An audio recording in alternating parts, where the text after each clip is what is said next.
Hey, everybody. Happy Thursday. Happy Thursday to all of you viewers. But, folks, we got an action-packed one tonight with Harold Bone of Rockton-Roscoe News. He's with us. Drew Collins. Yeah, my main man, Drew Collins from WTVO Sports and Fox is in the building tonight. Our guest tonight, our great guest tonight, Hononegah head coach Brian Zimmerman. He's going to come in and discuss their big victory over Boylan last Friday night and their big showdown this weekend. Belvidere North, Hononegah over there at Rockton. Folks, you know what we usually do before we actually get into the bulk of the show. You know, I usually allow my viewers to go grab, a beverage or some type of food of their choice, popcorn for me. That's just what we do here on the Bailey Pod. So I'm going to allow everybody just to take a quick 5-6 seconds, grab a bag of popcorn, chips, whatever you prefer. But also, too, grab your neighbor. Last week, I told you to go grab your grandma. This week, I'm gonna be obedient. I'm gonna be nice. Grab your grandpa. It only makes it right, people. It only makes it right. You can't invite grandma and not invite grandpa. Because if you do that, grandpa's gonna be pissed off at grandma. Grandpa's gonna be pissed off at you. So we don't want that. Let's get ready to go. Welcome to the Bailey Pod.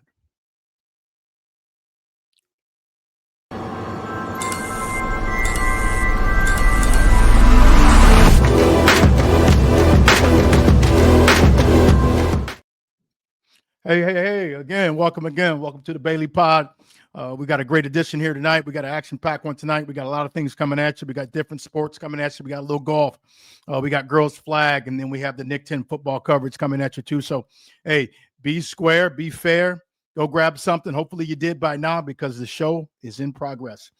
Guys, I'm going to go ahead and first I just want to express my gratitude. I would be remiss if I didn't do that each and every week when I come on. Express my gratitude to you viewers, you subscribers, you people that have gone on and subscribed to the Bailey Pod. It definitely means a lot to me.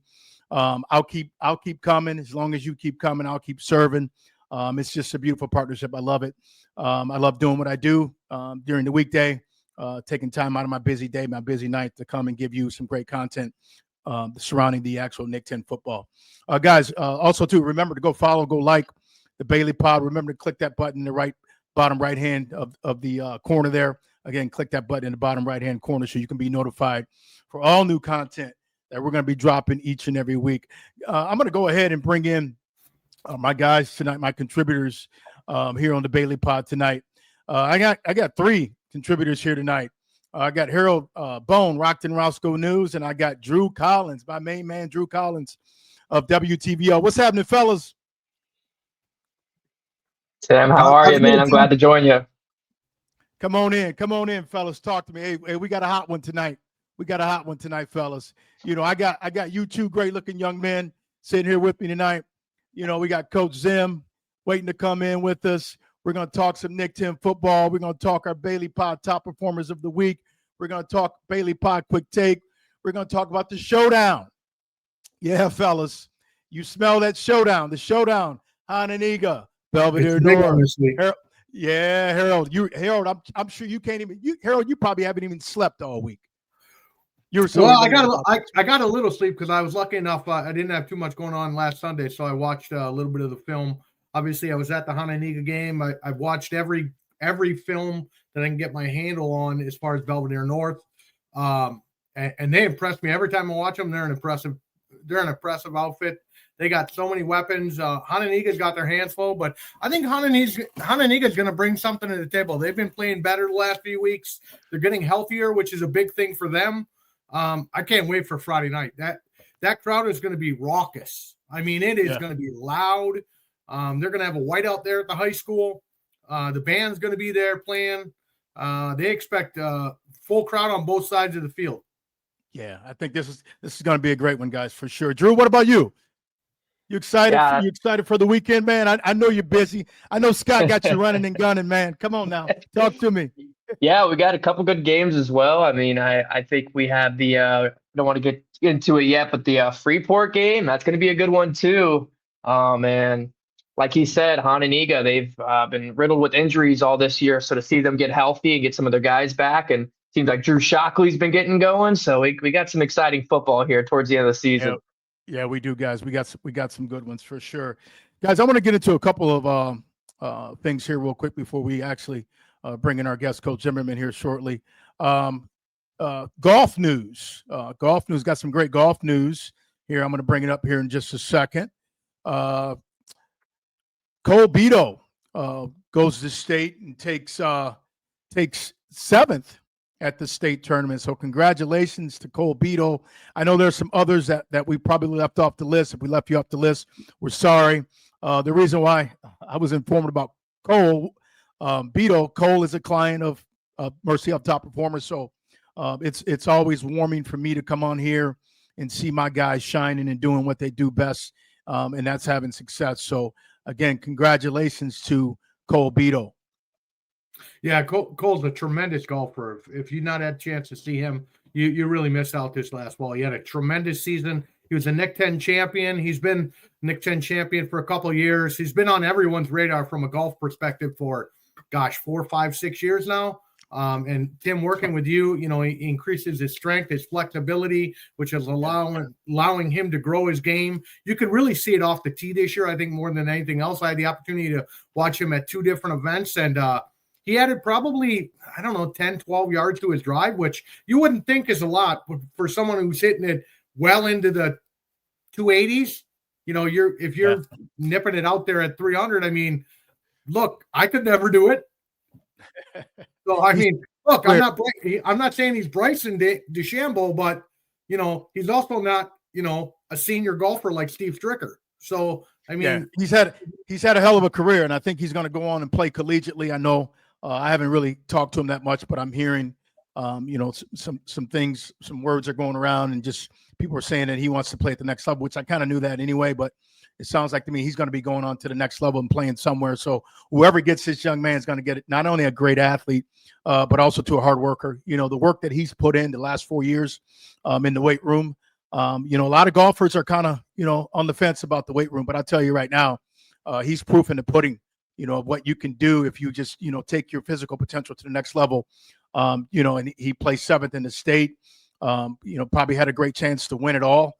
But again, for him to even actually reach state, that's a huge feat itself, guys. So again, congratulations to our main man and my main man, Cole Beto. Our next athlete we want to spotlight here. Congratulations to Mike Townsend, Jefferson wide receiver. He became the all-time leading, career catch leader over there at Jefferson with 76 grabs. Again, congratulations to him. I've seen this young man play. I think he's got some next level talent for sure. I think he's going to go on and really do some great things. Again, congratulations to him over there at Jefferson High School.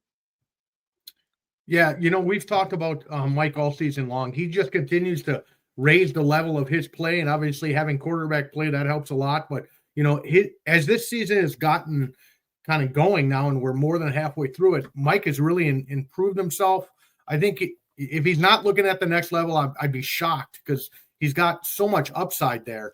And it doesn't surprise me that he's the all-time leading receiver there at Jefferson. Yeah. Congratulations to him. He's had a phenomenal career. Good luck to you, young man, this weekend as you guys take on Freeport with an opportunity to maybe punch your ticket to the actual IHSA playoffs. Drew, I know you've probably seen a chance to see Townsend play this year. What were some of your thoughts on his talent? Yeah, I remember I go back to, I think our first or second episode on Overtime when we did our top 5s, and I had Jefferson in my top 5, and you guys kind of sat there. You and Scott looked at me and were like, oh, yeah, that's interesting. And he's part of the reason why. He is extremely talented. And I know Coach Kazaza likes airing it out over there when he can. He's got some big guys who can make big plays, and he has that big play ability. He has that X factor. So I know Jefferson's also dealt with some injuries this year, but when Townsend's on the field, he can make plays happen at any time. He can stretch the field. So I never feel like Jefferson's entirely out of games because you have guys like him on the field that could just go and make a big play at any time. Right. Yeah. He's definitely ultra talented. Again, good luck to that young man. Congratulations on that big feat. Guys, we're going to go ahead and keep our foot on the gas here. I want to go to my Bailey Pod quick take from Guilford and Freeport this past weekend. What a great game that was over there. Let's go ahead and jump to the Bailey Pod quick take.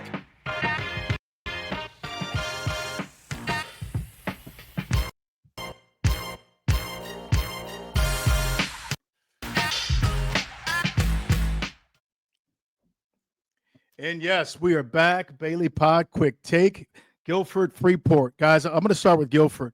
You know, there's a lot of things on offense that if Guilford, if they can clean up a few things on offense, Guilford may have the most talented offense in the conference. You know, obviously Tilson, Taylor, Lopez, Weber at quarterback, and then baby beast mode, Porter in the backfield. And they have a really great offensive line. You know, the things that they did against Freeport, I mean, they just had their foot on the gas the entire time. You know, you saw a great ground game being established early along. Then, they got the air attack going, going to Tilson, going to Taylor. You know, they did a phenomenal job offensively. Freeport really just didn't have an answer for them on defense. Guilford pretty much had everything that they wanted on the ground and in the air. Offensive line looked really good compared to weeks past when I've seen them play.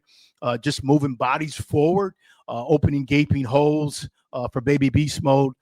Chris Porter to run through, and again, really just keeping Weber upright.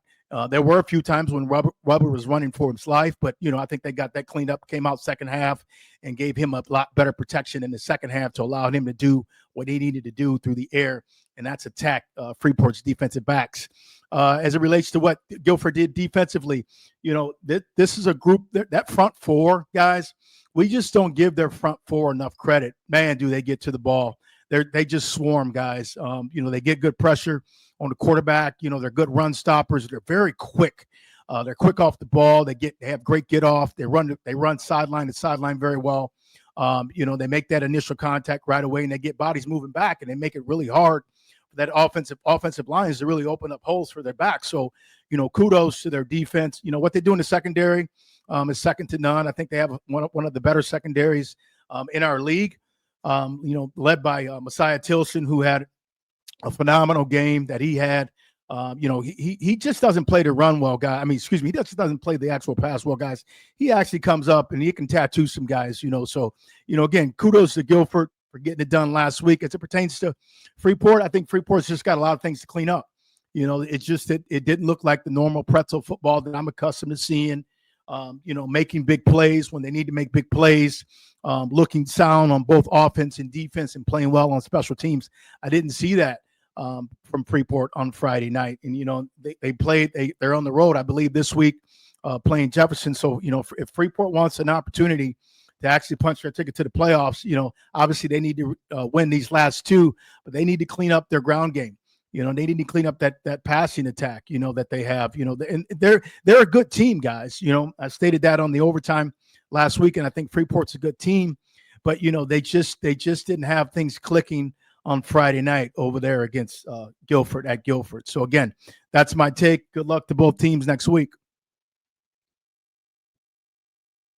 Yeah, Jefferson, they're under the gun again. Last week they had to win to possibly extend their season. They got to win it again. They're in playoff mode now.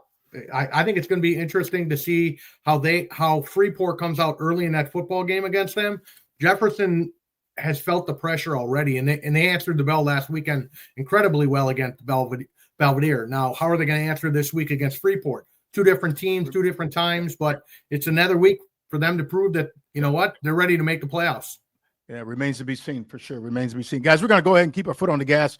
We're going to go to our next topic here. I just want to go over the Bailey Pod top performers of the week.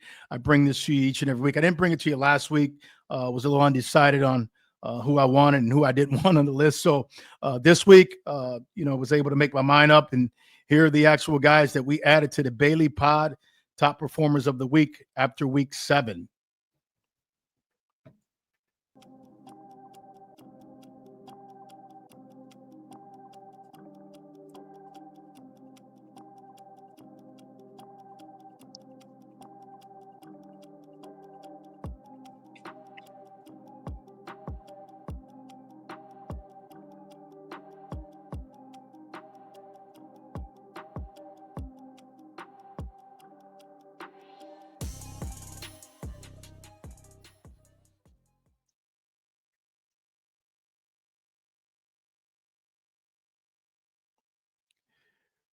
Guys, what do you think of that list? Great looking list.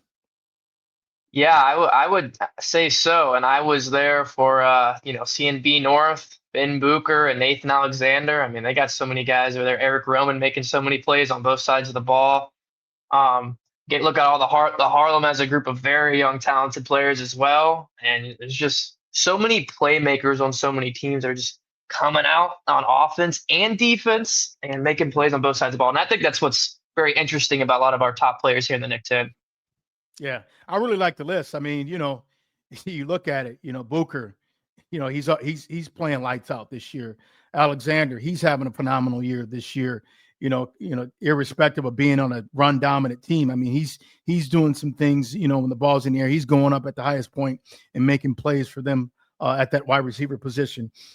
Chris Porter, AKA Baby Beast Mode, he's having a phenomenal year on the ground. Some would argue and say he may be up for the MVP. He may be an MVP candidate, guys. I mean, so, again, Drew Shockley, he had a phenomenal game the other night over there at Boylan from Hononegah. Eric Roman, he's having a standout year. Tyler Banker stepped up for Hononegah last week. He had a phenomenal game last week over there at Boylan against Boylan. And Dwayne Broom, Dwayne Broom's he's had a phenomenal career over there at Harlem. He stepped up big last week, had a lot of big plays, had a TD to get in the end zone. Jackson Cook's been playing lights out all week. Braxton Fawcett, he's stepping his game up each and every week. So again, guys, this is a really great list. I don't think this list is nothing to sneeze at. These are some really damn good players here on this list that made the Bailey Pod this week. Again, guys, congratulations to the guys that made the Bailey Pod. Guys, we're going to go ahead and just keep moving through the show. Our guest is waiting on us. He's got his team right now at a 5-2 record. They're on a 3-game winning streak. We're going to go ahead and bring our guest in tonight. He's been at Hononegah. I believe he's in his 10th season. He's had one hell of a career over there at Hononegah. My estimation, he's probably one of the best coaches that we have in the Nick 10 and the surrounding areas. I'm going to go ahead and bring him in. Coach Brian Zimmerman. Coach, how you doing? Good. How are you guys tonight? Good, Coach. Good. Yeah, Coach. Good to see you. Thank you guys for having me. Hey, anytime, Coach. Coach, congratulations on the big W over there at Boylan last weekend. Looks like you guys just kept your foot on the gas, so to speak, scoring 63 points, I believe. Talk to us a little bit about, that game, how you guys really got in the zone, so to speak, to allow you guys to do what you did on the ground and do a little damage in the air as well. But let's talk a little bit about your offense. How are you guys able to get that offense going? Well, honestly, I think our offense starts with Drew Shockley.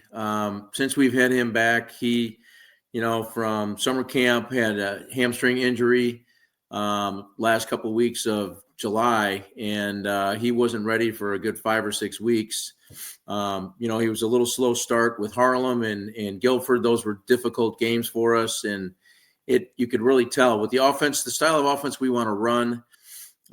He's instrumental for that. So again, he makes good reads when he decides to pull the ball and take off with it. He does a great job there. He's been running some RPOs. Again, I think just some good misdirection stuff that a little bit of option.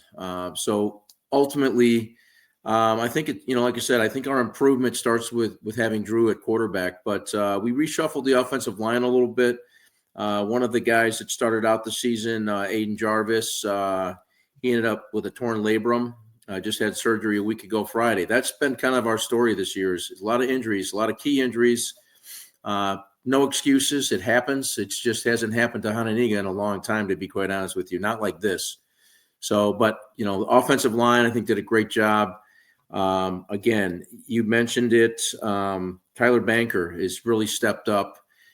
He's becoming the back that we believe he is. I was hoping for an all-conference show from him. He's battled a little bit of injury as well early on. So, like I said, we've certainly taken our lumps. But no, going into Boylan, I thought that we had Jeremy Warren, my offensive coordinator, and Phil Adams, our line coach.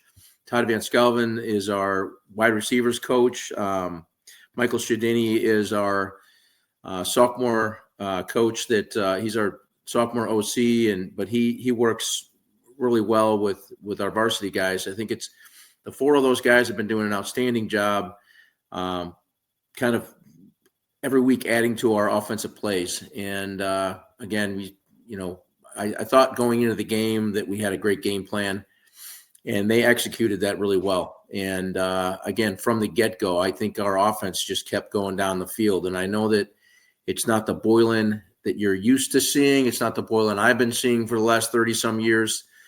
They were down for sure. They were playing a lot of sophomores. I know Coach Cacciatore is fit to be tied over there right now. He's got a lot going on, trying to develop some young players, and I know how difficult that is. But they went tit for tat with us. I mean, we moved the ball down the field, we scored, and sure enough, kick return, boom, 7-7, and they answered, we answered the call, and then boom, they came right back and answered it. And so it was 21-21, not the start that I was hoping for, quite honestly, after we scored first. But after that, we, like you said, we kind of put our foot on the gas pedal, and we just made some good plays. And finally, our defense stiffened up a little bit, and we took care of, at the end of the game, it's again, a couple of my friends were giving me a hard time saying, why would you do that to poor Boylan? And I'm like, we just played some guys and gave them opportunities at the end of the game, third, fourth quarter, got some guys in the game and trying to get better ourselves. So it was nothing, no disrespect to them. Said they've been a top-notch program forever. They're just down. And again, that happens, and so are we this season a little bit. So, right. Coach, again, you talk about your ground game. Again, I see a notable stat here. I just want to illuminate 402 to their 48. You ended up 524 total offense. I believe, if I'm not mistaken, this is your best offensive performance of the year. Is that accurate? Absolutely. Yep, 100%. Do you guys feel right now, again, Boylan's down. We know everybody in the country knows there's a down year over at Boylan. They're struggling with talent this year. They're struggling with numbers, but do you think, are you guys, compared to last year's team to this year's team, again, you guys put up a great offensive display last weekend. How far are you guys from the team that you were last year at this time of the year? I hate to do a comparison from season to season because we can go back a few years, and I'll tell you, we probably had one of the best offenses I think we've ever had with Cole Warren in that group. Cole was just an outstanding quarterback for us, playing up at Oshkosh, UW Oshkosh now. He just came off a shoulder surgery himself. But, I can look back to the 30-some-odd years that I've been on staff at Hononegah. There's been some pretty awesome offenses. So in comparison, where are we at? I would say right now, I would say, we're playing the best offense that we played yet. Compared to last year at this time, I would still say that we are darn close to. We had that Kurt Smith. Kurt Smith was a phenomenal runner for us. He just was, for his size, power a little back. And our O-line was pretty solid last year as well. So, I would say comparable wise, we put in some nice motion plays. We've got a few receiver slot backs right now that are very talented. So, it's a tough one, to be quite honest with you. But I would say right now we're clicking pretty well on offense. Coach, you also mentioned, you alluded to something earlier about the injuries that you guys sustained earlier in the year. And I believe Shockley, if I'm not mistaken, I believe he was out with some injuries. How is he now? Can you speak to his health now? Obviously, you see his stats here. He's 7 of 13, 127 in the air, and then 1 TD. And then what he did on the ground was nothing to sneeze at. Either 12 carries, 93 yards, and 2 TDs. Coach, can you speak to his health right now? Yeah, and that's the thing with Drew. He a lot of TLC right now because after a game on Friday night, he comes in on Saturday. We have our Saturday morning rollouts. We do some light lifting and a little stretching and a little cardio, and usually that's where we get to see how he's doing. He's usually pretty tight in those hamstrings, but ultimately, I would say he's in good health right now. I don't think he's going to get a whole lot better than he is. Said every week he's a little banged up, a little battered, but overall, with some ice and a lot of stretching, he's ready to go on Friday night again. But he hasn't missed a practice. Like I said, he's a competitor, and he's getting the work in during the week. So, he's looking good tonight in practice.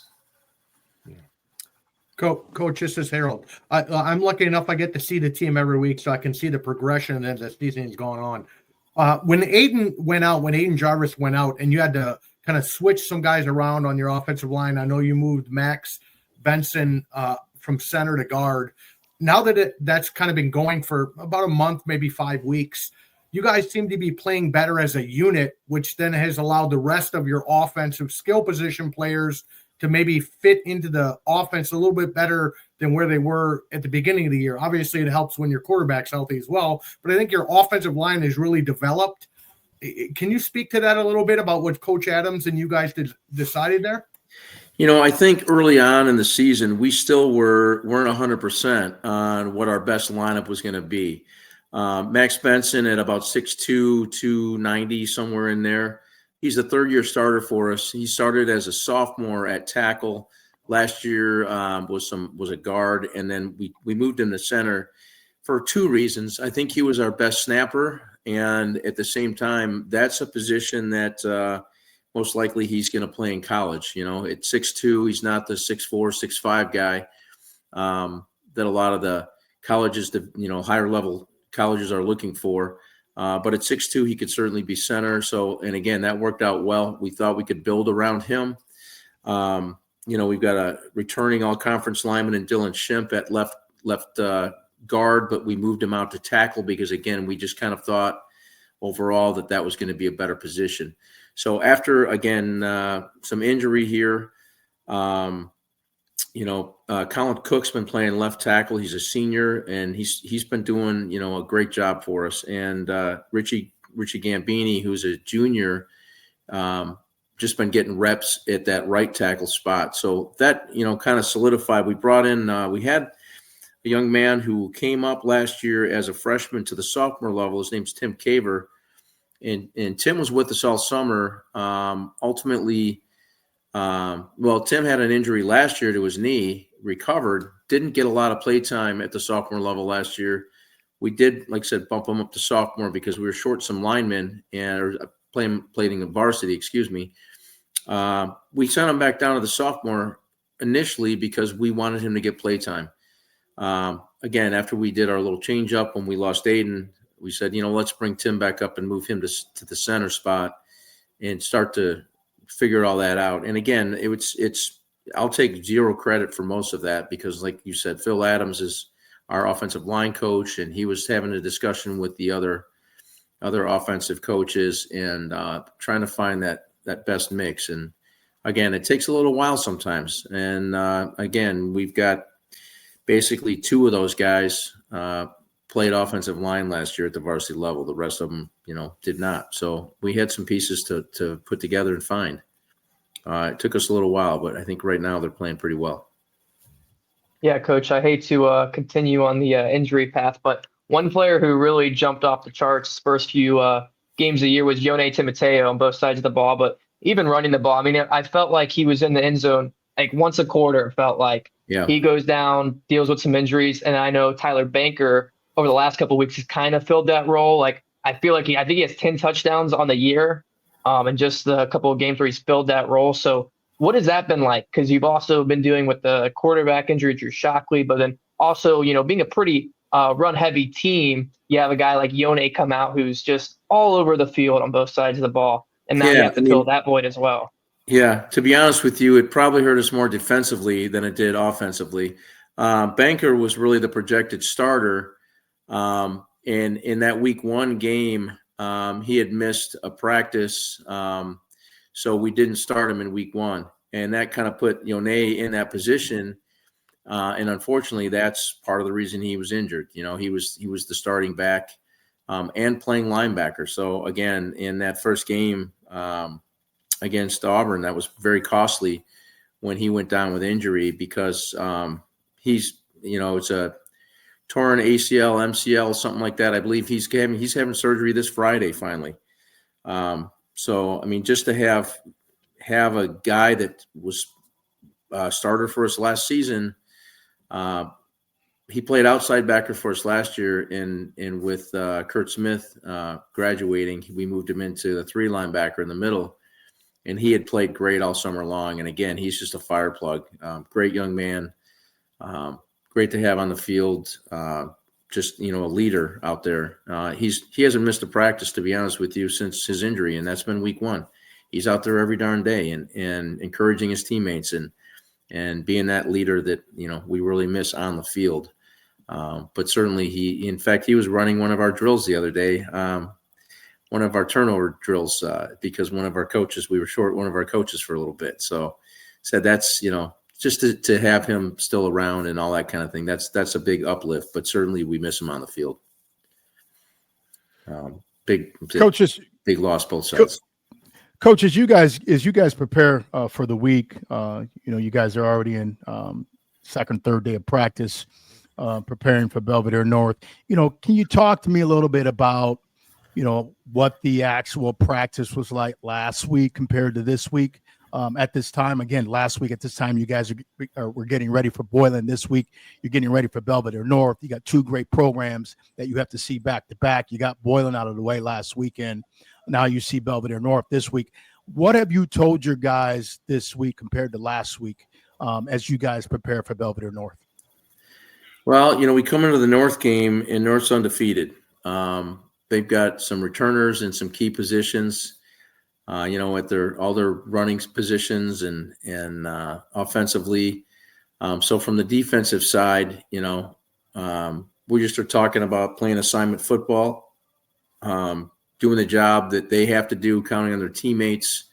But certainly when you run into an offense that you're only going to see once a season, like Belvidere North runs, it's very difficult to prepare for that. So, we run into this every season, but you can't really prepare for them until they're weak, Otherwise you're shortchanging the other games that you have to play, which we'd never do. And like you said, we come off a week where we were really trying to prep hard for Boylan, and now we've got to shift gears right away. And I think that's one of the comments I made at the end of the Boylan game when we were out on the field with the players. I said, hey, great win.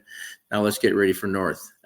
Didn't even let that sink in, what happened over at Boylan, and let them enjoy that, because we just know how difficult it's going to be to defend against North, and their defense is no slouch either. I mean, they've got an outstanding defense right now. So, from Saturday morning, where we spent several hours as a staff going over what we need to do to defend and play offense against North, to Monday showing film primarily of just North. I don't even think we really reviewed the Boylan game. But certainly, it's so much prep to get ready for North and to try to defend what they do. And so Tuesday was more of a walkthrough.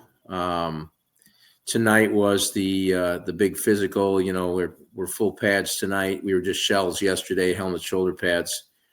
And again, we had to spend a little extra time in the film room. We're going to spend a little more tomorrow. Just seeing what they do, and being able to envision yourself where you're supposed to be at, and doing the job, and making sure everybody's contained.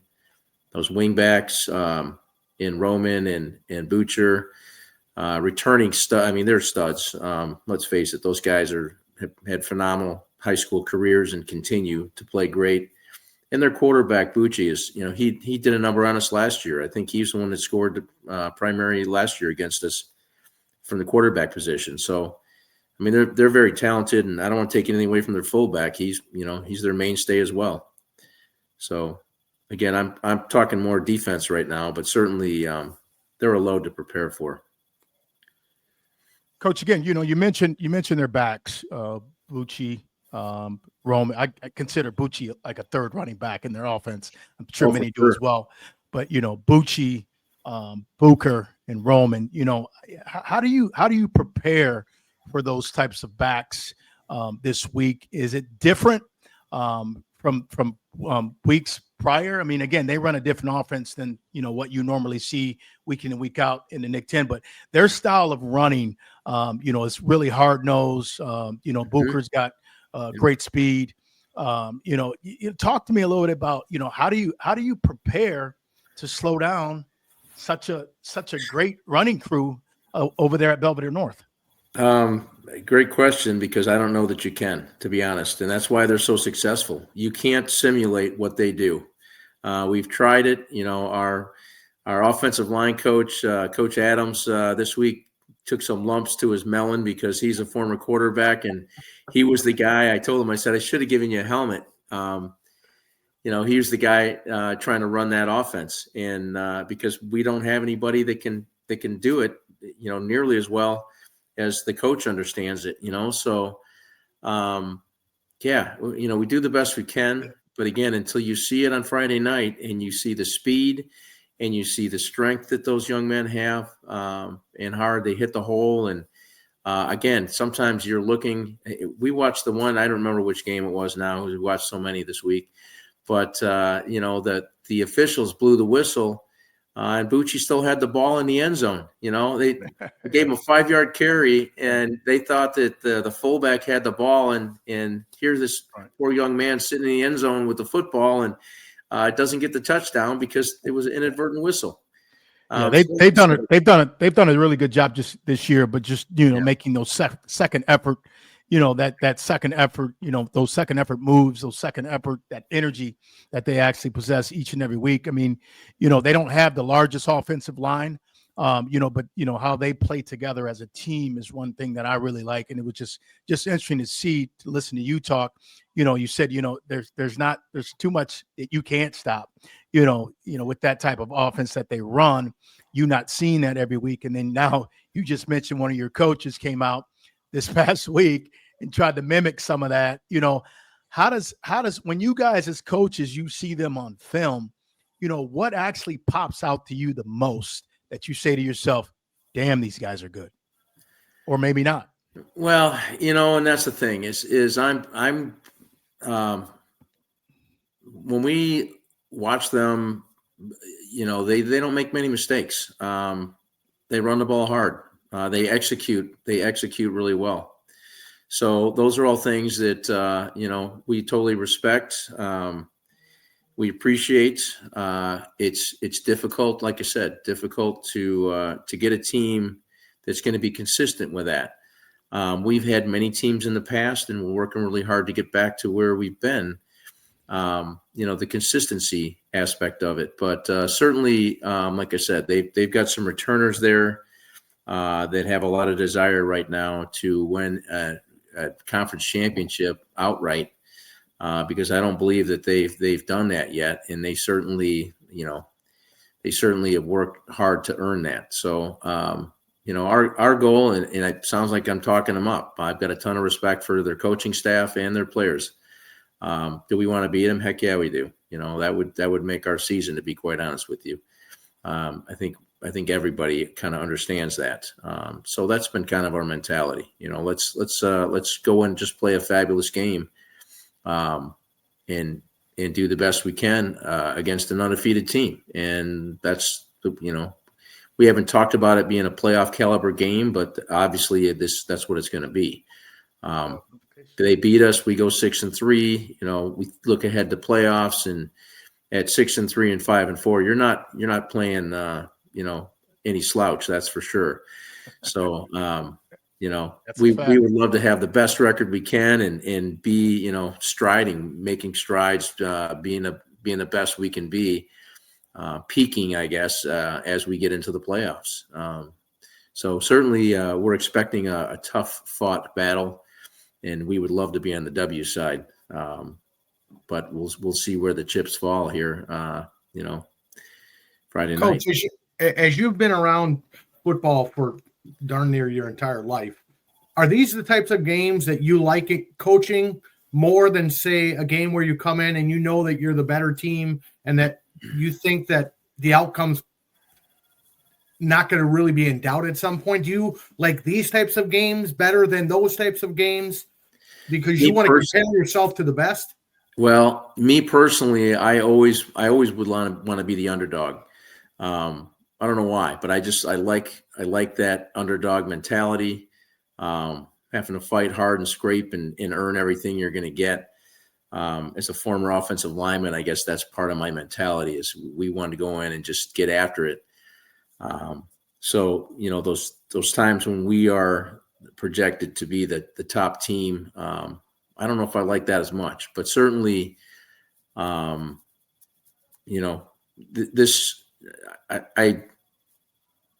would rather be the undefeated team, to be quite honest with you. But in this situation, we're not. And, I think our kids are in a mindset to battle it out. I think that, like I said, this would be super meaningful. And it's certainly, like I said, one of those games that I'll remember. Played a lot of games as you guys have talked about. Played a lot of games as a player, played a lot of games as a coach. I've been part of it. And one of the ones that's probably most memorable will be against North last season. We kind of stole that game from them. We were down, had a tremendous comeback, held them right to the end where they missed a field goal to tie it up. So that's one of the games that, like I said, will always stick in my memory. So I'm hoping that, we just we come out and play hard and battle it, and we'll see where we end up. Coach, you talked a lot about what your defense has to do. Your offense is on a roll. You just scored 63. Belvidere North's defense has only given up 60 points on the year, I believe. Yeah. So what's the key to success on the offensive side of the ball for you guys? I think obviously we've just got to be able to not have turnovers. We started out the Boylan game, right away with the turnover, so we had a bad exchange. I think part of it is that we mentioned that this week, and we've had lots of lengthy discussions about that, about not turning the ball over. We have to have sustained drives. We can't go in there and go 3 and out and be successful. We've got to be able to continue to move the ball down the field, and I think being able to move it both on the ground and in the air, I think, is going to be important for us. Again, if Shockley gets opportunities to use his legs, hopefully that's a game changer as well. It's difficult to defend all 3 of those, and we run the RPOs. We have some misdirection stuff. I think that if we can effectively execute, we're going to continue to have success offensively. It's going to be a key, obviously. Coach, over the last few weeks, I've had a chance to watch you guys play and have seen your progression week in and week out. And a couple of my concerns were, I didn't think that you guys had enough depth at some key positions, particularly at the skills positions. Can you talk to me a little bit about where you guys are now at this week, at this juncture of the season, as it relates to guys stepping up, guys making more plays than they did in week 1, week 2, week 3, because a lot of people would probably say that you guys are probably down in talent just a little bit. You may not believe that, but a lot of people, sitting in my seat can see that you guys don't have those type of star playmakers that you guys have had in the past. I don't need to mention any names, but, where are these kids now in terms of their level of play? I think that certainly we were very green at the beginning of the year, and that showed. Even in our first 2 games against Auburn and Jefferson, and both of those teams, in my opinion, are much better teams than what I've seen from those programs in years past. So I commend both of their coaching, their coaches, head coaches, and their staffs as well for the teams that they're putting together. We're seeing a much better competition. But we saw early on that we weren't experienced at the varsity level yet. The speed of the game, the physicality of the game, but through the last 7 weeks, we've seen some guys step up.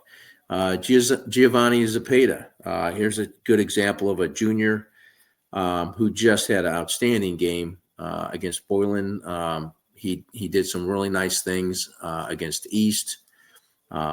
He's a great skill player. He's continuing to develop. Alex Peterson, a young man who didn't see as much of the field last year as he would have liked. He's a two-way guy for us this year, doing some great things on offense, stepping up from the safety position on defense and making some great plays, putting some hits on people. They're two guys to me that stick out. Brady Jarvis has been battling ankle surgery. He's another one of those guys. He's had off-season surgery. He's been battling that ankle injury all season, and he's a two-way guy for us. As a receiver and as a defensive back. Just the things that these guys have worked through to continue to play is very commendable, in my opinion. And in some of them, I know how some of them are hurting. But again, I feel like we've gotten better at some of those skill positions just from having the opportunity to get those guys on the field and them seeing varsity action.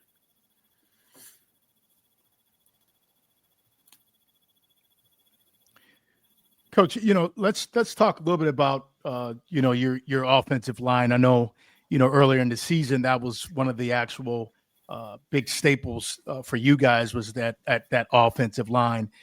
Talk to me a little bit right now about where your offensive line is now. Again, just looking through the weeks, looking at week 1 to where we are now. I haven't really seen your running backs pop to 50s and 60s yard runs as I'm accustomed to seeing year in and year out.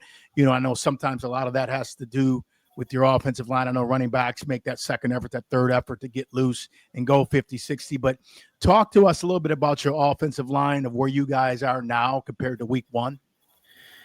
Again, I think week 1, we were still trying to find our identity with that offensive line. We were still moving a couple of different guys in and out of positions. Some of those guys were playing a tackle position, and then we'd bump them into a guard position. I don't know if that was the best situation for us or for them. But we were, again, just trying to find out some different combinations. What was the best combination? And I think that, again, we finally got to that, right combination, moving guys around a little bit. So right now, I think we'll say that group is stable.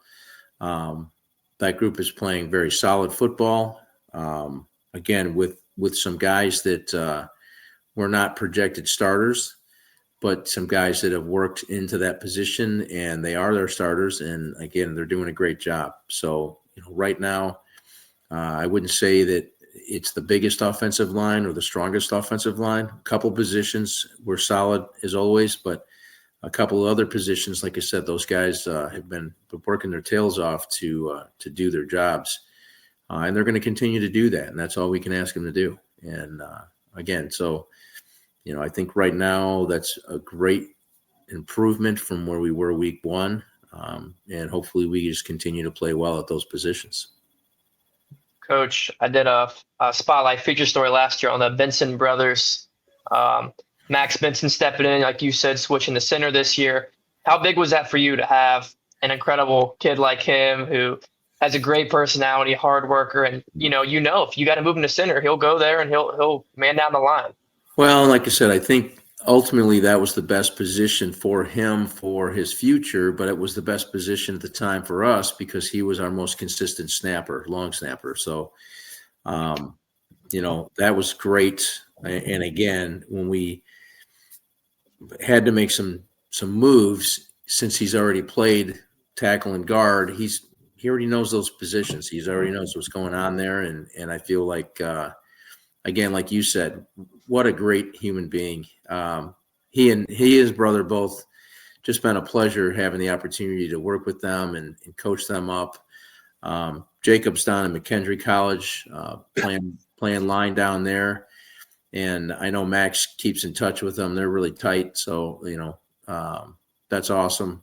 And again, Max is just one of the most genuinely nice human beings. And that's what I told him. I'm like, he has the ability to turn it on and off. He gets out there, puts his helmet on, and he plays football.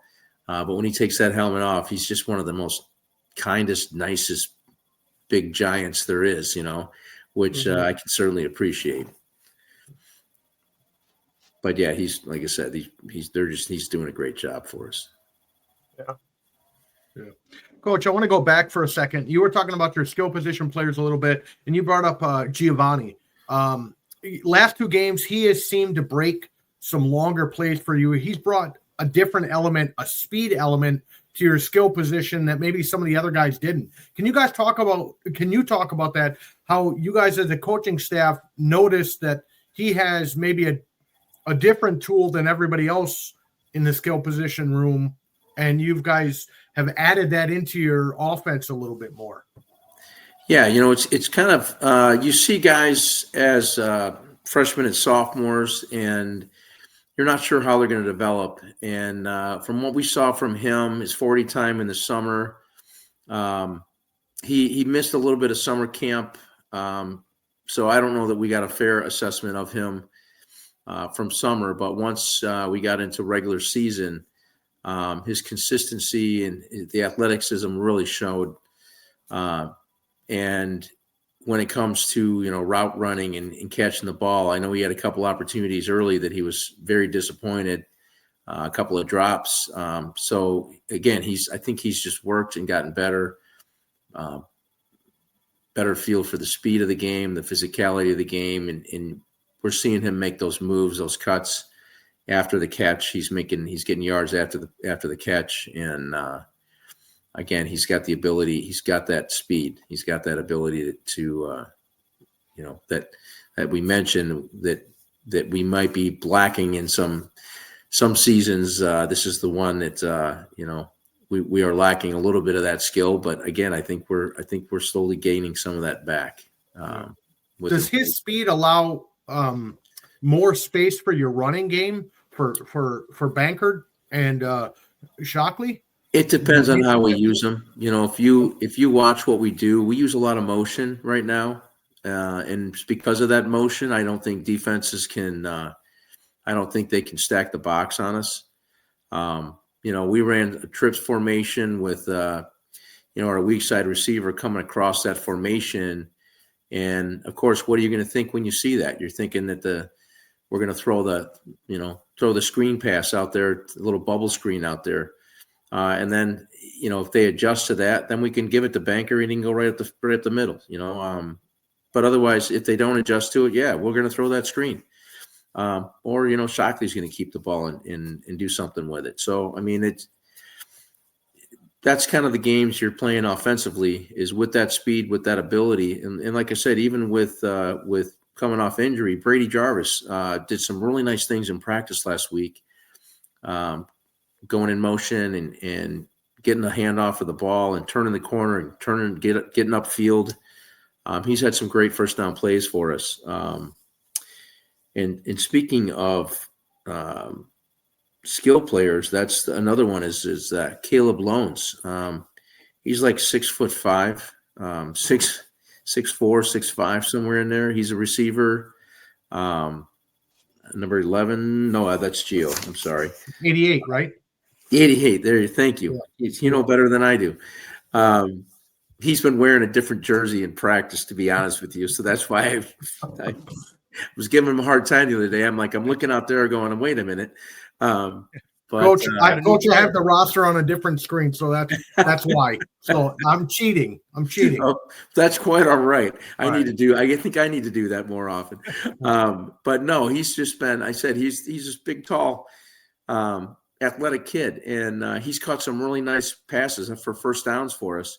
But I will tell you this: if you watch when we're getting out there in the perimeter, all of those guys are blocking like maniacs right now. This has been the best receiving blockers that I think I've ever seen in Hononegah. And I'll credit that to Coach Van Skelven because Coach Ty Van Skelven's been doing a fabulous job with those receivers, getting them to stalk block, sustain a block, and hold that, So, I'm super excited that those guys, they made it their mission that they're going to block as, they get an opportunity to catch the ball, great, but they're going to block when they need to. So, just another aspect of the game, I think that we haven't seen, I haven't seen in Hononegah in the time I've been there, is great perimeter blocking by our receivers. So,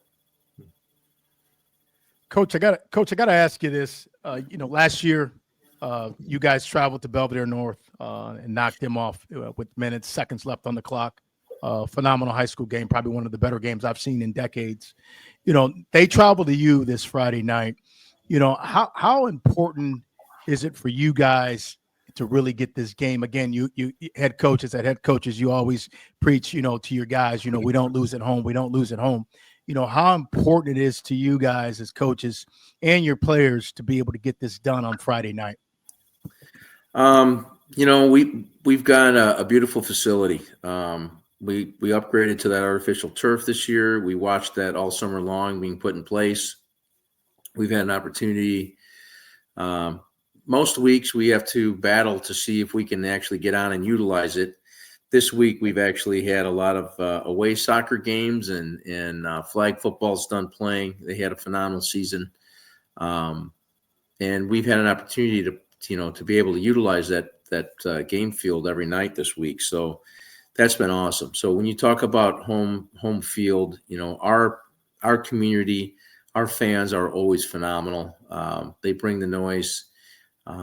They're there to support their players and the team. And like I said, home is a great place for us to be. I think the atmosphere is great, but it's nice to just be able to come out of the locker room, go into our regular routine, not have to catch a bus and run all over the place and not be sure, what time we're going to start the game and so forth and so on. So do you feel that Coach, do you feel that there's an advantage playing at home on Friday night? I mean, again, you guys were there last week. Obviously you flop every year, but is that an advantage for you guys? Do you guys feel comfortable knowing that they have to travel to you guys and you guys don't have to travel to them? How is that psyche as a head coach and as players? I know what it's like as a player, but as a head coach, what is that like for you to know that these guys have to come to us? Yeah, it's a lot more. Home field advantage. Definitely more comfortable, to be honest with you. When we travel, anytime we have to play away, I worry about the schedule as a head coach. I worry about, are we going to get there on time? Are we going to have any transportation issues? We typically don't have a locker room, so we get off the bus ready to go. We go right into our stretching routine, and then we go through our specials. And usually by then we're trying to gauge, so we're not standing around a bunch. How quickly can we get on the field and get going into our routine? So when we're at home, it's, like I said, it's very consistent. We know what time we're coming out of the locker room. We know what time we're going to be on the practice field. The only thing that's inconsistent is our sophomore game. Sometimes the sophomore game takes longer. And then we, again, I don't want to, I'm always watching that clock tick down, but I know right where to stand on our practice field to see that, to gauge when we're going to get up there to get ready to take the field. So certainly, like I said, I'd play at home all the time if we could. To heck with getting on a bus. I'm not a big fan of buses. So, rode way too many through my career. So yeah, certainly I think that we have an advantage being at home. Coach, a big marquee game such as we're going to witness on Friday night when Belvidere North travels to you guys. What do you say to your kids on Friday night? Can you just give us a sample of that? What you'll say to those kids? Because again, it's a big game. I think there's some things that are riding on this. Obviously, you guys are if you win, you might get a better matchup in the playoffs. But also too, it does something for the Hononegah community to beat Belvidere North. Can you speak to what exactly, not exactly, but what you'll probably say to your kids on Friday? Well, I got a routine, just going through to make sure we're properly equipped is where we always start. So I give them that same spiel every week. But, we're going to talk about the meaning behind this game and how it shows our improvement and to go in and knock off an undefeated team certainly is going to be one of the most memorable things we do throughout the season. We've had rivalry games, and I want to say, to be quite honest with you, North is probably that newest rival, so we'll get them fired up. It doesn't usually take a whole lot on Friday nights to get ready to go or ready to play. So, I'll remind them the key things, protect the football and no turnovers and doing their jobs and assignments. And I won't be nearly as calm as I am right now talking to you guys, that's for sure. But, yeah, we certainly have talked about the significance of this. Not as much as, we know the conference championship is probably out this year, but just for our own sake, for bragging rights, whatever you want to say. Certainly, we're not gonna lay down. We're not gonna let somebody come in and disrespect us in our home and so forth. So things like that, Coach, what have some of your leaders been like this week? Compared to weeks past, do you see any type of different energy from your leaders in your program that you haven't maybe seen in the first 2 to 3, 4, or 5 weeks? Because your leaders are the ones who, when the coaches don't do it, your leaders are the ones who always galvanize the rest of the guys, and knowing that this is a big game against a really good team in Belvidere North. What have your leaders said to the team this week? Have you heard anything? Yeah, we've heard, I've heard a little bit in the breakdowns. They're emulating, they're absolutely reminding guys the things that we've talked about, the things kind of like the coaches have put some things in their heads already, and they're being, they're absolutely repeating a lot of those things that we've said about, what we're going to need to do to get the job done. And the fact that, it's doesn't matter about their record, doesn't matter about this or that, they got to come in and play football. And again, we, those seniors especially are the guys I think that are talking the loudest right now. And they were there in that tight game last year. So I think that the things that they're talking about certainly other guys are listening. So, I'm glad you bring that up because like I said, I feel like right now the mood is good. I feel like guys are feeling confident. But again, being confident and then going and executing are two different things. So absolutely, that's going to be the key right there. Absolutely. Agreed. Well, Coach, hey, we want to thank you for taking time to join us here on the Bailey Pod. Definitely means a lot to me. It means a lot to my guys as well, my contributors here on the Bailey Pod. Coach, good luck the rest of the way, man. Good luck this weekend. Stay healthy, and good luck on Friday night. And we're rooting for you. Well, I want to thank you guys for having me on. It's always a pleasure. Love talking about football. Love talking about my team and my players. So, for me, it's kind of bittersweet. I've got one more season and I'm going to retire. And everybody keeps asking me, what are you going to do after that? And I said, well, I'm going to spend a lot of time with my wife. So it'll probably be, Smart man. We're looking forward to doing some traveling and some things I haven't had a chance to do in 33, 34 years of coaching football. But certainly, I'm always going to be watching high school football and college football and NFL football and junior tackle football and anything that says football in there, I'll probably be watching it. So it's still a big, huge part of my life. So that's never Coach, get used to going to pumpkin patches and apple orchards. Yeah. I've already been to a few with the grandkids this year. We've had some great opportunities. So that's the other thing I'm going to watch is my grandson play some junior tackle in Bartlett. So nice. He'll be in high school next year, as a matter of fact. So, looking forward to doing that. Nice. All right. So thank you guys. Thank you guys so much. Coach, again, man, we appreciate you, man. Thank you. Appreciate you. Coach Zimmerman, everybody. Thank you, Coach. Guys. Appreciate it. Good luck, Coach. Yeah, guys, Coach Zim's a real great guy. I've had a few opportunities to sit with him and just chat football, non-football, and we just really hit it off when we talk. Definitely one of the better coaches that I've been around. The Nick 10, in the area for quite some time. Hononegah's truly blessed to have a coach of his caliber. Great man, but definitely a good coach as well. So As it relates to football, what I think they'll do on Friday night remains to be seen. I think they're going to come ready to play.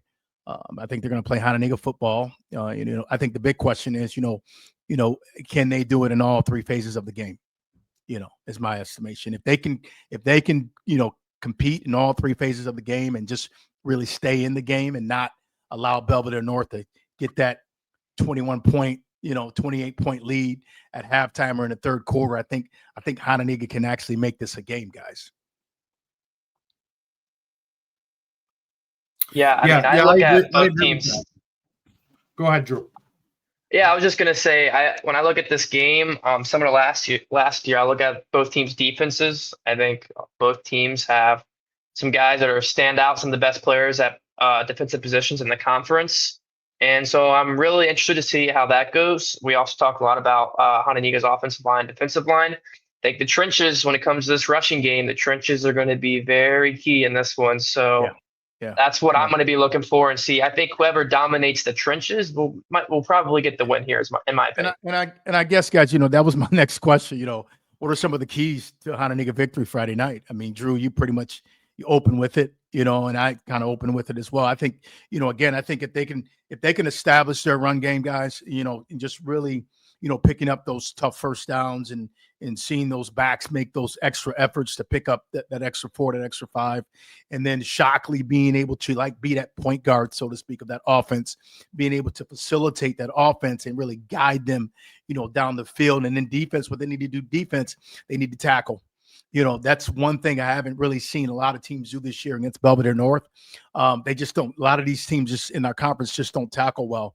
And if you go back and you watch any film, Belvidere North and some of the other teams here in the conference, Bucci and Roman and Booker, they're good backs, but again, a lot of their plays have come from, second effort, DBs, linebackers, not, coming up and making the hit properly, not making the tackle, not wrapping, things of that nature.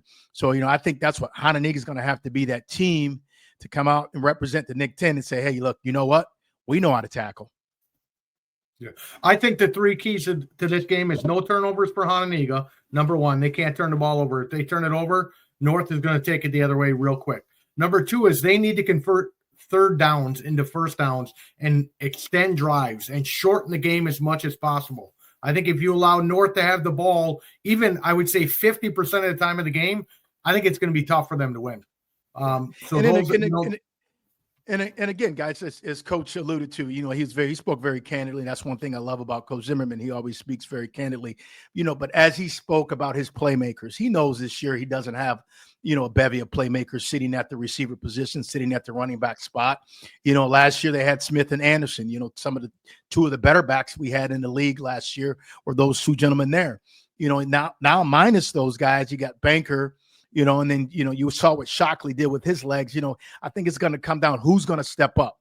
And I think it can't be just one individual, guys. I think it's got to be the entire team. I think all the playmakers that play at those skilled positions have to step up. They have to have great line play. They got to win in the trenches, guys, if they want a shot at Belvidere North. Yeah, and the time of possession is going to be really vital too. If Belvidere North gets the ball and they are, in the first half leading, I think it's going to be hard to come back from because they're just so good at running the ball and they have so many guys who can run the ball. And that's just a team I wouldn't want to be trailing. Yes, we talked about how Hano scored 63 points last week, but Belvidere North has only given up 60 points on the season.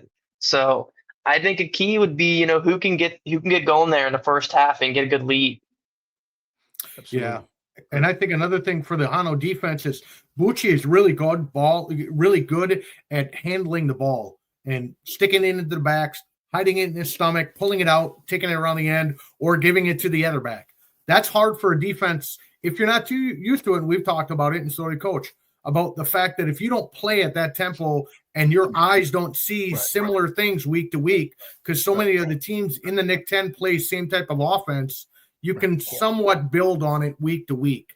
Whereas North is so different that your key might this week be you play to the back nearest you, where last week it was you play through the guard. And Harold, you're spot on. And I think also too, as it relates to Hononegah's defense, that front, that front four, and then again, those linebackers that are sitting in the second level, they're really going to have to read their keys on Friday night in order to really slow that Belvidere North offense down. Because again, that's where a lot of guys, I see a lot of teams actually confusing themselves at is they actually don't read their keys. They're out of position. And then you see, Bucci or Booker or Roman, you see those guys going for 50 or 60, and you go back and you watch any film on Belvidere North. Usually when you see Bucci and Booker and those guys going 50, 60, somebody on defense didn't read their key. Yeah. Rather it's the front line, rather it's the second level, or rather it's the third level that didn't come up right away, didn't come up soon enough to be able to slow those guys down. Yeah, and I've seen both these teams, and like you said, I think one thing that's going to be really important that even Coach Zimmerman talked about was he liked his blocking from his receivers. And out of all the Belvidere North games I've been to, it's not just the guys running the ball. You'll see the guys that come out there and are lead blocking. Both these teams do that really well. So it's going to be big here with some of these linebackers and some of these secondary guys on both teams to see how they pick up on that and open field tackles. That's going to be huge. Yeah, just, again, just if Hononegah can keep the big plays in check, because us three know Belvidere North, if they were a baseball team, they'd be pretty damn good because they hit home runs, guys. They hit home runs. Yes. Every game I've watched, every game I've been through this year, I've seen either Roman or Bucci or Booker, one of those three, go 60 or 70. Again, Hononegah can't have that because that sometimes, guys, that can take the air out of a team. When you're getting backs to burst those types of yards on you, and doing it consistently, that can be very, very, very demoralizing to a program. Yeah, I agree with that. That one and done, that 60-yard run, that plays on your psyche because you're not going to go as hard next time because you don't want to have that happen again. And then when you don't, so instead of a 60-yard run, they get a 15 to 20-yard run, and they stack those up, and they're down the field again, and they're scoring a touchdown. You've seen that a couple times this season as well. We saw it early in the season against Guilford, where that happened. Yeah, and I've seen when a few times when Belvidere North gets a pretty comfortable lead, which they've done pretty often this year and last year, they'll make some shots. They'll take some shots. I've seen them open up the playbook. I've seen them run a Philly special. Last week, I believe it was Eric Roman, threw for a touchdown, rushed for a touchdown. Yep. I love their offense, and I just feel like they're so confident right now, and you got to be careful. Yeah, and I think also too, guys, as it relates to Belvidere North, just how what Coach Beck has done over the last 4, 5, 6 weeks of throwing, those wrinkles of the passing game, into the offense. I think that actually helps them. I really do. I think he believes in Alexander. I think Alexander is the go-to guy, at the receiver position, as you saw last week against Auburn. He came up big on defense and he came up big on offense. Receiving, he had some nice yards receiving, caught the big pass in the end zone from Roman. So, I like what Belvidere North is doing right now, guys. I like what they're doing offense. It's a little bit more of a mixture of an offense this year than I've seen in past years. I think they probably passed more this year than they did, in the last 2 years, So again, but I think this game is going to be a little bit closer, guys, than what we think. I think Hononegah is going to come ready to play. Which Hononegah team shows up remains to be seen. If that Hononegah team that I'm accustomed to seeing shows up, then it could be a long night. This could actually be a barn burner for both teams. Yeah, I think it's going to be a slugfest on Friday night. Hononegah's playing with a ton of confidence. North coming in, they're playing hot. I think it's going to be a slugfest. I'm not a betting man, but if I was, if it's double figures, I'd be surprised. I think it's going to be a lot closer than any other game North has played this season. I agree, and I think that maybe this one will be high scoring. I think traditionally you see two programs that have two good defenses, but we also talked about the big playability. This one could open up and it could be pretty high scoring. I'm not sure. We'll see. Yeah. Yeah, I totally agree with you, Drew. I think it's gonna come down to execution. Who executes the best on both sides of the ball. I think that's going to be the team that comes out victorious on Friday night. Guys, I'm gonna pivot here. I want to talk about these two teams here. Which of these two teams, the 10 teams, have the best shot of actually sneaking into the actual IHSA playoffs? I know Freeport and Jefferson played this week. Freeport coming off that sour loss last week against Guilford. Jefferson beat Belvidere last week to become 3-4. If you look at what they need to do week 9, obviously Freeport plays East in week 9 to culminate the season, and Jefferson finished the season playing Auburn. Guys, who comes out on top with these two teams, Freeport and Jefferson? Tough one. Drew, I'll let you go first. I'll let you go first. I'll let you step off the end of the plank on that one. I wanted you to go first on this one. I mean, my wife tells me I always have an opinion about something, but I'm going to go ahead. Guys, I'm going to go ahead and swing. Harold, you going, or you want me to go? Yeah, I'm going to go. I think it's going to be Jefferson, because I just think Freeport is in a free fall right now. I think they're just struggling. The last 3 games, they have just not played like a good football team. I don't know any other way to say it nicely. They just have not played very well. And I think Jefferson has all the confidence in the world. Their passing game is playing really well, but the number one key for them is their offensive line is protecting their quarterback. That is the single biggest reason why Jefferson has an opportunity to get to the playoff, is that offensive line is playing as good as any of the top teams in the conference. You go watch any of their film, their offensive line is doing a great job of opening holes for their running game, but more importantly, protecting their quarterback, which is allowing him to get the ball to guys like Townsend and the rest of the very good and underrated wide receiver core, which is especially last week against Belvidere. I was shocked as to how well they played against what I felt like was an underrated Belvidere team. But Belvidere, they couldn't penetrate that offensive line. And so that's why I think, and then Jefferson plays Auburn to finish up the season. And I understand that's a city rivalry, but I just feel like Jefferson, if they're at that step, they're going to take the next one to get to the playoffs. I think to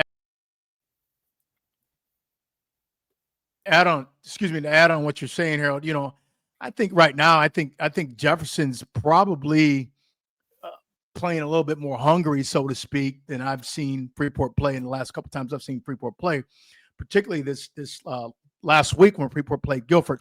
I just didn't see the guys selling out. I just didn't really see guys playing to the whistle. I didn't really see a good offensive display. I didn't see a whole lot of plays being made on defense. Special teams, they give up a big 45-yard TD run. Tilson goes down the left sideline, goes for 45.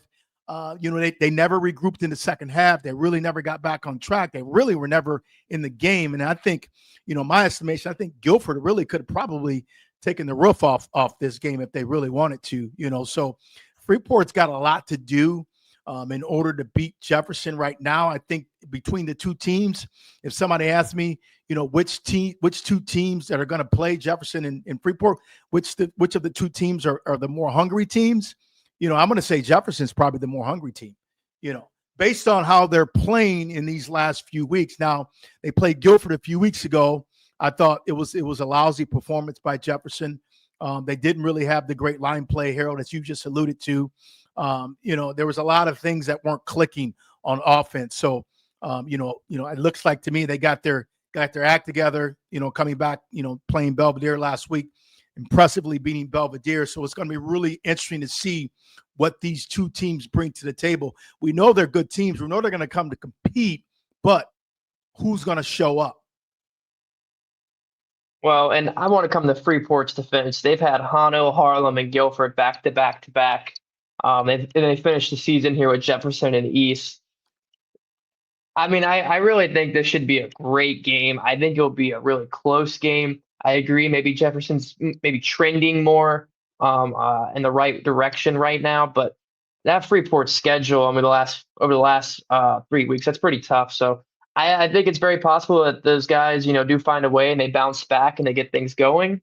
But like you said, Jefferson, they got some playmakers as well. They can air it out, and that offensive line's blocking. This one's really a coin flip for me. And you know, Drew, it's interesting. You just alluded to something, you know, that made me, that's getting ready to make me say when I'm actually getting ready to stay here. You know, my thing is that I think Jefferson's a much more improved team than they were last year. You know, I know, you know, the quarterback, you know, that they had last year, Sebastian, you know, I know some things that he did was nothing short of phenomenal. You know, now they have Williams at the quarterback position, who's really doing some good things this year. He's looking like an all-conference player, you know, but I think what this game is actually going to boil down to, I think it's going to actually boil down to actually who wins at the offensive line, you know, who has the best protection on Friday night. I think is going to be the team that walks away with the victory. Yeah, very well could be. Let's see who wins in the trenches in this one. And both teams have playmakers, but this one's just it should be such a good game. I wish this was a game I was going to this week for Friday. It's not. But yeah, this one should be really exciting. And both these teams, like we said, they have something to play for here. You want to get into the playoffs? Well, you got to win out here. So it should be, both teams should be putting it all on the line. Yeah. Freeport just needs to get that taste out of their mouth from last week when they went over to Guilford and got stumped.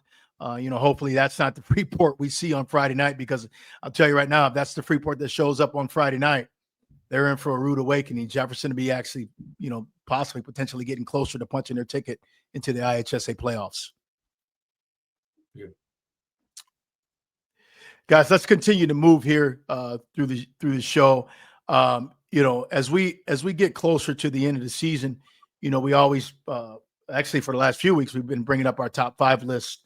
You know, list really hasn't changed a whole lot, you know, since we've actually implemented the actual top 5 list. But here's the top 5, guys. Let's take a peek at it. Belvidere North at 1, Guilford still at 2, Harlem at 3, Hononegah's at 4. They bumped up to 4 last week with an impressive win over at Boylan last week, and then also 5 Freeport. You know, some people are going to probably look at this list and say, I don't know, I think Jefferson should be in that top 5. You know, guys, what do you think? Yeah, I mean, I think that number 5 spot is the one where it'll be. We'll see who it is after this week. I think this is where, you know, Jefferson, Freeport. This is where you make your name, and you want to get into that upper echelon of the Nick 10 here at the end of the season. This is the week to do so. So I think we'll find out this week. Yeah, I think Freeport and Jefferson. It's like it's the whole idea when we played King of the Hill as a kid. Winner moves up, loser gets knocked back down. Right? So that's. You know, 5's going to move around, and if Jefferson wins, they're going to be at 5 next week. I would expect them to be at 5. And guys, as we look at the list here, you know, this list could be totally shaken up. You know, if Hononegah can, you know, beat Belvidere North, you know, Belvidere North would drop. You know, Guilford's got to take care of business this weekend over at East. You know, I'm not saying the East is going to come out and beat Guilford, but you know, the way the Nick 10's going right now, you know. Again, you know, this list could change, but highly doubt it if it will. But, you know, it could change. I think what would make this list change the most is, you know, Hononegah upsetting Belvidere North, which is a tall ask. But, you know, I think it's doable, but it's a tall ask. Well, I will say this caveat with Belvidere North. They really haven't been challenged at all since the Guilford game to begin the season. Right. And their last 2 games were against Hononegah and Harlem. So they're in the midst of their toughest stretch of the season. So this is going to push them. And because they've had such an easy road up to this point, what's going to happen? I think you can kind of say that about Hononegah too. If you think about it, Hononegah really hasn't played anybody tough since Harlem. Would you agree? Yeah. I mean, looking at the schedule, look at the schedule. Look how they. Game, I thought that they would be a little bit better. Freeport didn't play well in that game. Hononegah did. And then, you know, you got to look and also too take this into consideration, guys. I mean, look how Hononegah punched Boylan in the mouth last Friday night. You know, putting up 63 points. You know, if Hononegah can have that type of energy that they play with last Friday night, again, Coach Zimmerman alluded to, Boylan's down. Their talent's down. Everybody in the country knows that their talent's down. if Hononegah can take their game to the next 2 to 3 levels, we may be saying something different on Friday night, Harold. Tim, so I was at that game against Boylan. They need to take it up probably another 5, 6, 7 levels from that. Boylan is they're in a rough spot. They got some work to do, that's for sure. And just comparing Boylan to North at all, that's a tough pill to swallow because I just don't think that they're all that close.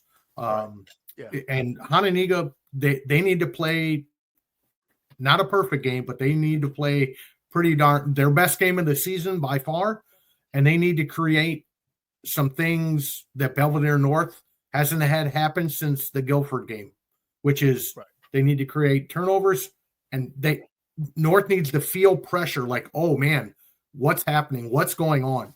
And I think the crowd at Hononegah is going to play into that. But I think early in that game, I think if Hononegah can get an early score, get up, lead, somehow lead at halftime, I think that would be a huge win for them. And then the pressure mounts because North is the only undefeated team. Yeah, it's going to take a lot, and again, hopefully, coaches have gotten the guys prepared for this big matchup on Friday night. I know, Coach Beck has probably, started preparing his kids, probably Friday before they even played Auburn, My bet is that Coach Beck played last year's film a couple of times for them. Yeah. I bet you played for that. That big game. Yep. It's a big game, Harold, so, well, Harold, hey, I want to thank you, you guys, both of you guys, for joining the Bailey Pod tonight. Drew had to get going, but I want to thank you for contributing. Your expertise never goes unnoticed, and I definitely appreciate it. I think, this weekend, I think we're in for a treat. I know you're going to be glued up there at Hononegah. I'll be up there with you as well. Good luck to the other Nick 10 teams that play this weekend. I know there's a big one that they're talking about. Guilford over at East just actually resurfaced their practice field. So it looks like they're going to be playing at 12 p.m. on Saturday. East and Guilford will play at East. Yeah, that's a free admission. So if you like football, it's a free admission. You go over there. They're going to have food trucks. Quite the event. Right. It should be a dandy. It should be a packed house. I think East. I'm not saying East is going to come out victorious, but hopefully, East will come out and have something to play for. Obviously, the playoff picture is way out of sight for East, but East right now should be playing for pride more than anything.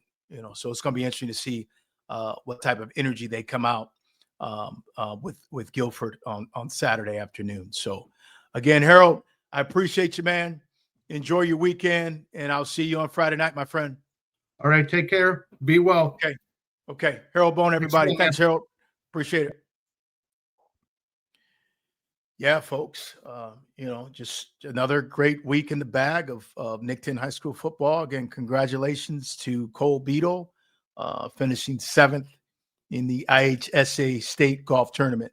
Also, too, congratulations to Mr. Townsend over there at Jefferson with his number of catches that he has in his career, becoming the Jefferson High School all-time leading receiver with catches. So congratulations.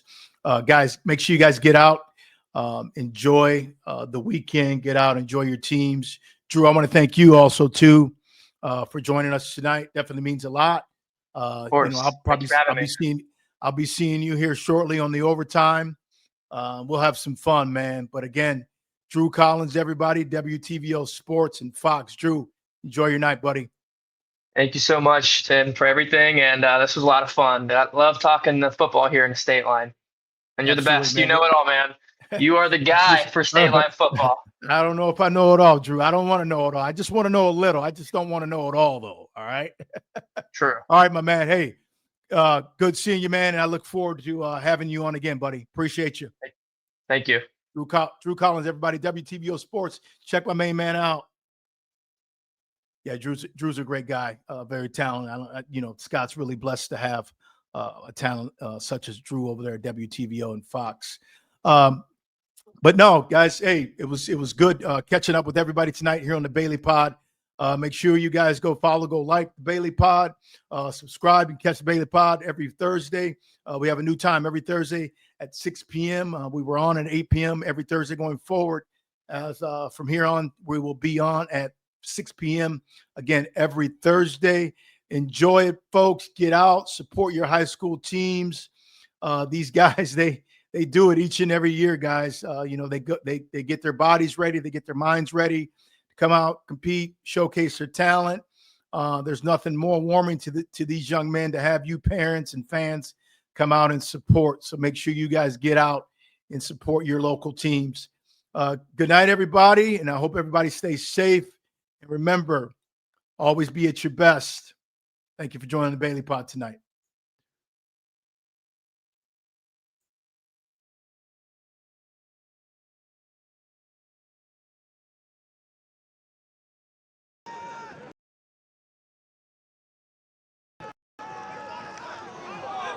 Keep going, Taylor!